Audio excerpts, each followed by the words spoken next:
Bienvenidos a todos, muchas gracias por venir a esta tarde, que ya es calurosa, y última tarde del ciclo de conferencias del museo en torno a la renovación de la exposición permanente, con el que queremos dar un poco de presencia a la renovación y ampliar también conocimientos. No me quiero entretener para dejarles la palabra a los ponentes. Vamos a empezar con Jacobo. Es nacido en Tetuán, ingeniero superior agrónomo e ingeniero informático. Ha sido presidente de la Comunidad Judía de Madrid desde 2001 a 2008 y de la Federación de Comunidades Judías de España entre 2003 y 2011. También ha sido condecorado por el Estado con la Gran Cruz del Mérito Civil. Es miembro fundador desde 1986 de Raíces, revista judía de cultura, siendo su director desde 1994-2005. Es autor de numerosos artículos, colaboraciones y ponencias nacionales e internacionales sobre historia y cultura de los judíos españoles en época moderna y contemporánea y sobre cultura del pueblo judío. Además es donante y estrecho colaborador con el museo, con el que ha participado en numerosos proyectos, como los cursos de Sefará, organizados por la Universidad de Castilla-La Mancha en colaboración con el Instituto Cervantes. No me quiero entretener más, así que te cedo la palabra.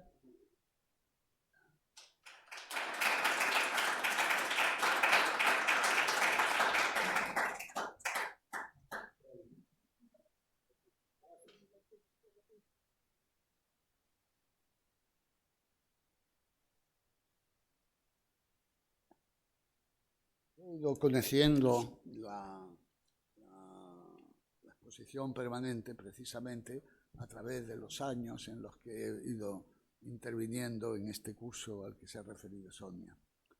Y he podido ver la riqueza y la fortaleza y las debilidades del Museo Sefardí, tal que representan.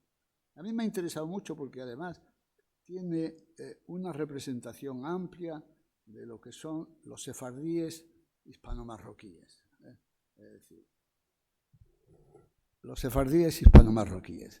Y yo me voy a referir a esto, a los judíos hispano-marroquíes en el Museo Sefardí de Toledo, pero antes quiero explicarles qué son los judíos hispano-marroquíes, ¿no? Cuando uno habla de los sefardíes, habla como si hubieran salido todos en 1492. Pero esto no es real. No es real. En realidad fue una serie de años en los que las conquistas de la España cristiana sobre las poblaciones del reino nazarí de Granada fueron expulsando a musulmanes y a judíos de esas áreas y trayéndolos hacia Marruecos. En realidad, si uno quiere analizar cuál es la evolución de esto, lo podemos ver aquí perfectamente. Primero, el establecimiento de la Inquisición en Sevilla en el año 1479 llevó a muchos judíos a salir del país. En segundo lugar, la conquista de Málaga, que hizo que la comunidad judía pasara primero fueron cautivos, y luego una vez liberados por los judíos, los restantes judíos, pasaron a Arcila y de Arcila entregaron a Marruecos. Luego la capitulación de Almería, que también llevan al sur, porque es prácticamente la parte sur, y como veremos luego la parte portuguesa, la que viene hacia Marruecos. Aunque muchos de ellos salieron posteriormente de Marruecos, camino de Italia y del Imperio Otomano. La capitulación de Granada de 1492, la expulsión de los judíos del reino de Castilla y Aragón, que fue la más grande, evidentemente, y que llevó a muchísimos judíos fuera, y la salida de los judíos castellanos que pasaron temporalmente a Portugal, que fueron bastante numerosos. Llegaron a un acuerdo con el rey portugués de estar hasta 8 meses en Portugal y salir luego mediante el pago de una decapitación, evidentemente. Y luego la expulsión de los judíos portugueses, que tuvo lugar en 1498 y en 1497, y la expulsión de los judíos de Navarra, aunque de estos vinieron pocos, pero se conoce de alguno, en 1498. Quiero decir que prácticamente son casi 20 años los que van llevando judíos españoles y portugueses y de los otros reinos que habían todavía en la península hacia Marruecos. La verdad es que la comunidad judía se encontró al llegar a Marruecos con otra comunidad mucho más antigua, que era la comunidad que se llama, que llamamos nosotros la de los Toshabim, la de los residentes. En el argot sefardí de Marruecos, del judío español de Marruecos, son los forasteros. Los que vinimos llamamos forasteros a los que estaban. Es decir, es una de las cosas simpáticas que tiene la historia, ¿no? Se dotaron de propias takanot, ordenanzas específicas para ellos, que fueron diferentes, sobre todo en las reglas matrimoniales y en las reglas de la matanza ritual de animales. Es decir, hubo, sin embargo, aunque llegaron a Fez prácticamente todos, porque era el sitio más seguro, aparentemente, porque estaba ahí el rey, se encontraron pronto con dificultades mayores que hizo que muchos de los judíos de Fez emigraran hacia el norte. Fundamentalmente hubo un grave incendio que causó la pérdida de 2.000 viviendas recién construidas prácticamente. Hubo también epidemias de peste, que también eran importantes. Hubo hambruna. Marruecos tuvo siempre una cierta hambruna periódica, durante mucho tiempo. Hubo guerras civiles, porque claro, cada vez que había una guerra civil afectaba a Fez, porque es donde estaba el rey. Es decir, y cada vez que había la muerte de un rey, generaba una guerra civil, porque no estaba claro quién iba a ser el sucesor. Y entonces esto era uno de los problemas. Y hubo persecuciones también, fundamentalmente de musulmanes extremistas que venían desde el sur de Marruecos. Y por otro lado, el norte tenía unos atractivos para los judíos españoles y portugueses. En primer lugar, la lejanía de las guerras domésticas marroquíes. En segundo lugar, había unas plazas portuguesas que eran fundamentalmente Ceuta, Tánger y Arcila, con las que se podía comerciar, y ellos conocían perfectamente la lengua española y portuguesa. Y en tercer lugar, era un camino hacia Italia y hacia el Imperio Otomano, donde habían ido grandes cantidades de judíos y que habían sido bien establecidos, estaban bien establecidos. Esta es una parte digamos, histórica. Claro, al pasar al norte, que estaba casi vacío de judíos, los judíos hispanos fueron hegemónicos prácticamente en estas comunidades y pudieron mantener sus características. Entre ellos, una lengua hispánica. El dialecto judeo-español de Marruecos se llama la jequetía. Es un dialecto especial porque tiene la mayor parte de las raíces son totalmente españolas, pero hay raíces árabes y raíces hebreas que se pronuncian al estilo árabe y al estilo hebreo, pero que sus desinencias y sus verbos son totalmente españoles. Es decir, todos los verbos de origen árabe o hebreo terminan en ar o en ear, quiere decir que son de la primera conjugación. Por otro lado,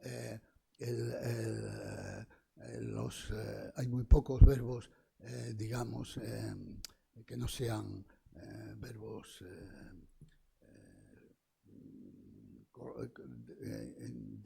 fijos, directos, y muy pocos que sean que tengan que cambiar sus raíces, ¿no? Es decir, guardaron los rituales de rezo, guardaron la gastronomía, etc. Habitaron fundamentalmente, inicialmente, 3 ciudades, que eran Tetuán, que fue el centro, Alcázar-Quibir y Shawen, porque eran las únicas 3 ciudades del norte que eran marroquíes, porque he dicho, tanto Ceuta como Tánger como Arcila eran portuguesas. Y después de la conquista en el siglo XVII de estas 3 y del Larache, que pasó un periodo español, pues empezaron a habitar también en aquellas ciudades.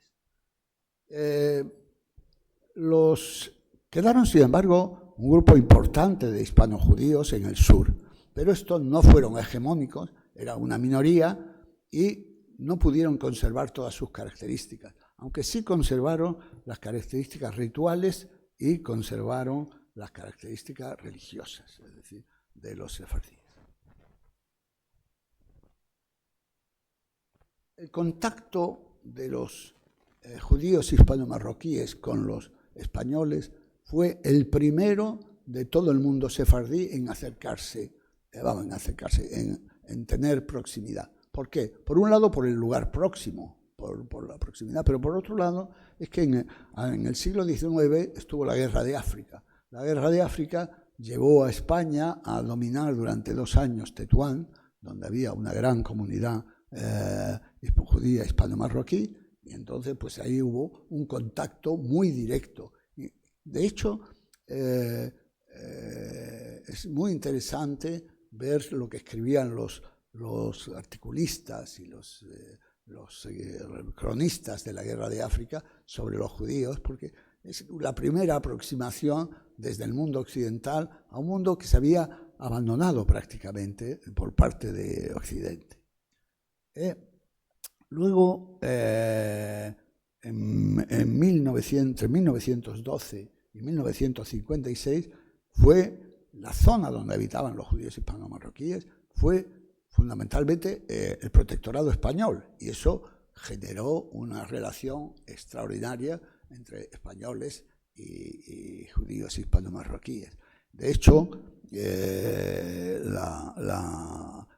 dialecto, la jaquetía, pasó a ser patrimonio de las clases humildes, y las clases más privilegiadas pues hablaban español.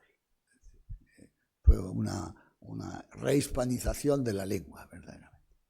Por eso muchas veces cuando uno quiere escuchar la lengua prístina, tiene que ir a los recogidos en las juderías y en los lugares humildes, en lugar de en los lugares digamos, de la clase burguesa.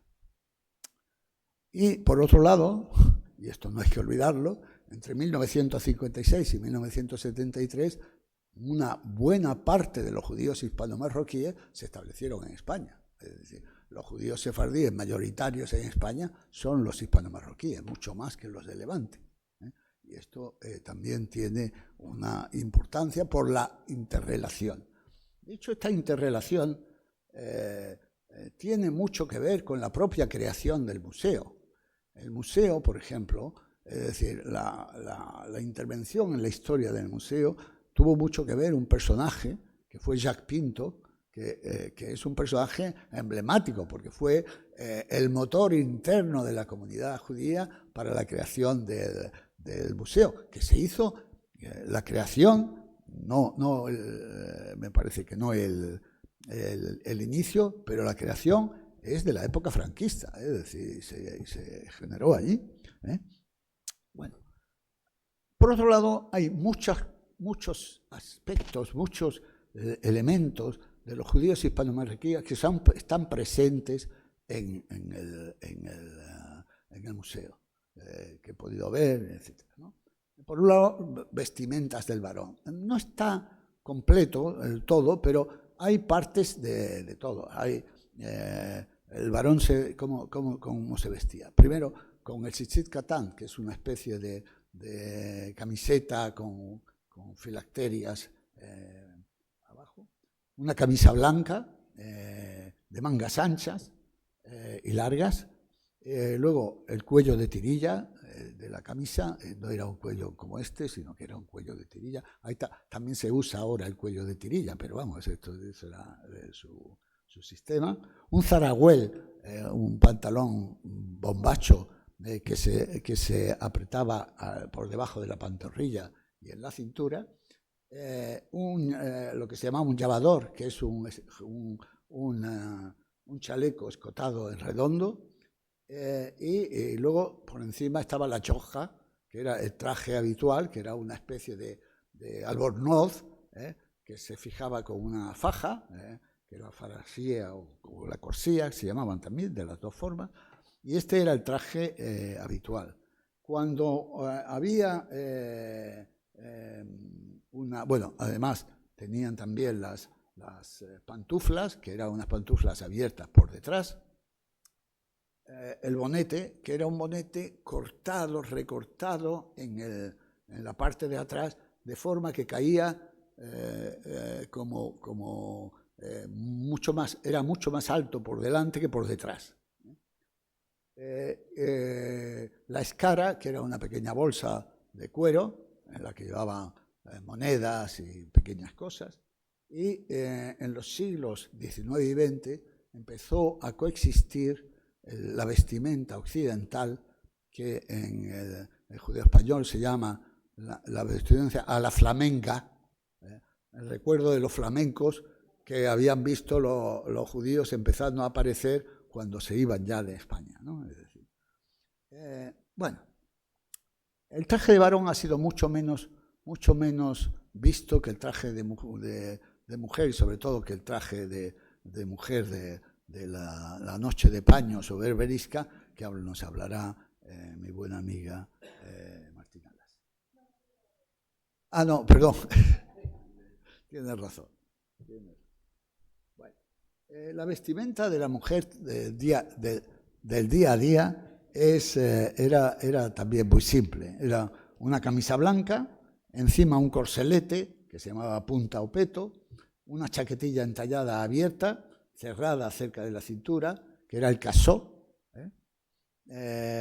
con mangas cortas, una falda habitualmente negra y sobre la falda una prenda de color, es decir, denominada chealdeta, abierta y ajustada a la cintura por una franja de tela a modo de cinturón. Todo esto cambiaba con la vestimenta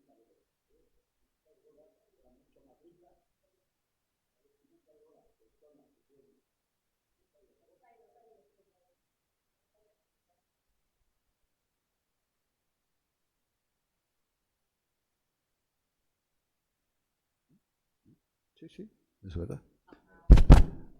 No sé desde dónde se ha ido, pero se ha ido. La vestimenta de las bodas era diferente, era más lujosa, evidentemente.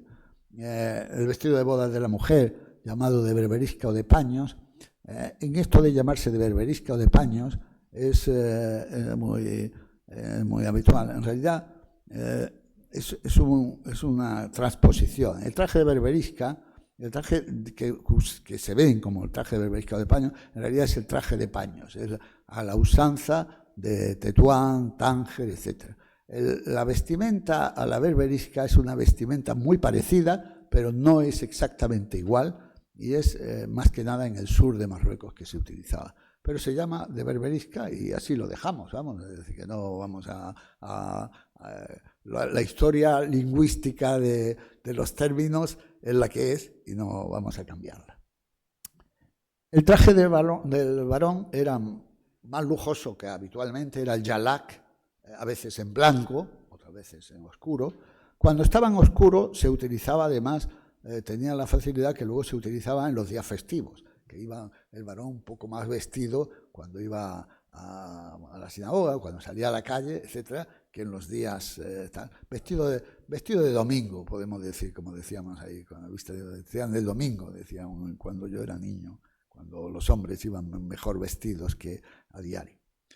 Y el contrato, dentro del tema de la familia, tiene mucha importancia la ketubá o contrato matrimonial, escrito en caracteres hebreos, y normalmente bastante decorado, es un pergamino, y son muy bonitos de ver, es decir, que realmente tiene... Hay también contratos de compromiso, hay contratos de compromiso y contratos de matrimonio, vamos, contratos de esponsales, pero este último tiene una riqueza importante de dibujos, de filigranas. Y luego hay también objetos sinagogales, hay un conjunto de objetos sinagogales y objetos rituales. Hay el taled, que es el manto que usan los varones en la sinagoga, en las oraciones matutinas. Hay una bolsa bordada para guardar el taled. Y de la misma forma hay también los tefelimes, que son filacterias que se usan en las oraciones matutinas, y también hay una bolsa bordada para conservar los taled. Y luego están los rollos de Sefer Torah, que están en pergamino, están sobre 2 ejes, están en pergamino, tienen una letra cuadrada muy bonita, están hechos a mano y realmente tienen un valor importante. Hay una cobertura que normalmente se usa en terciopelo para los rollos del Sefer Torah, los rollos del Pentateuco, y hay también otro objeto, es una especie de mantel o mapá que se usa en el pupitre sinagogal, el pupitre que usa el oficiante sinagogal, y donde se apoya precisamente el Sefer Torah cuando se saca del arón, del armario donde se encuentra. El Sefer Torah tiene además también arriba unos ritmonim en plata, normalmente, que son muy ornamentales, tintinean además al pasar y se nota esto, y tienen un valor también de la filigrana y del esto muy bonito. Y la yad es una mano con índice, que es la que apoya el lector del Pentateuco para no apoyar la mano sobre el texto, que el texto es sagrado. Y hay muchos objetos también rituales. Hay herramientas del Moel, las herramientas fundamentalmente de plata que usa el circuncidador. Hay Hanukkah, que son candelabros de 9 brazos que se usan en la fiesta de Hanukkah. Hay Megillot, que son también en pergamino, pero que es el libro de Esther, que se usan para la fiesta de Purim, para celebrar la fiesta de Purim. Y luego hay un conjunto de objetos rituales, que son rituales en la casa, que son las bandejas de Pesaj, que también suelen ser en porcelana, o en plata, o en un metal, en bronce a veces. La mesuzá, que es normalmente de plata, que se coloca en las jambas de la puerta. Los judíos lo colocan en las jambas de la puerta. Y luego hay un conjunto de libros y manuscritos, y hay también, como no, un conjunto de pinturas y dibujos. Hay una colección extraordinaria del pintor Daniel Quintero, hay algunos objetos de Martina, en fin, hay objetos en todas partes, y yo creo que tiene una gran riqueza. La nueva colección no la conozco, es decir, estoy hablando de la colección que hemos conocido.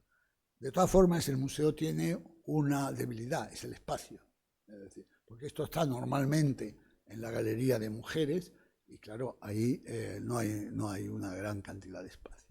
Y luego tiene una debilidad que yo creo que sería necesario, sea el museo o sea otra institución, que es que no tiene una fonoteca.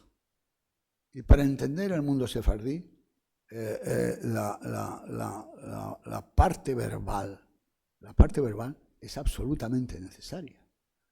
Y además estamos al final del periodo en que las personas han conocido el judeo español. Todavía hay personas que han conocido al judío español que pueden transmitirlo, pero dentro de poco ya no habrá nadie. No habrá nadie. Y el tema, por ejemplo, en Israel se han hecho muchas recopilaciones de romances y de cieres y de lecturas, pero sería importante porque en España también hay una población, como he dicho, importante de ese origen. Pero claro, no nos engañemos, cuando hablamos de españoles que hayan nacido en los años, hispano-marroquíes que hayan nacido en los años 40, ya no quedan tanto, y en los años 50 todavía quedan algunos, pero ya en los años 60 ya no se oía. Y eso es una debilidad. Quiero decir, la riqueza del museo es realmente digna.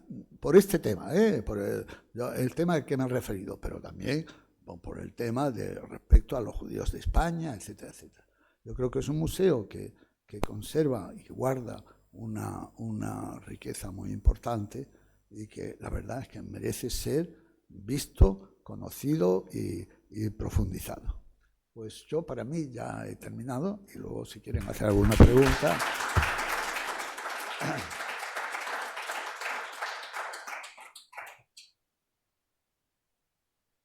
¿Hay alguien que quiera hacer alguna pregunta? Luego, perfecto.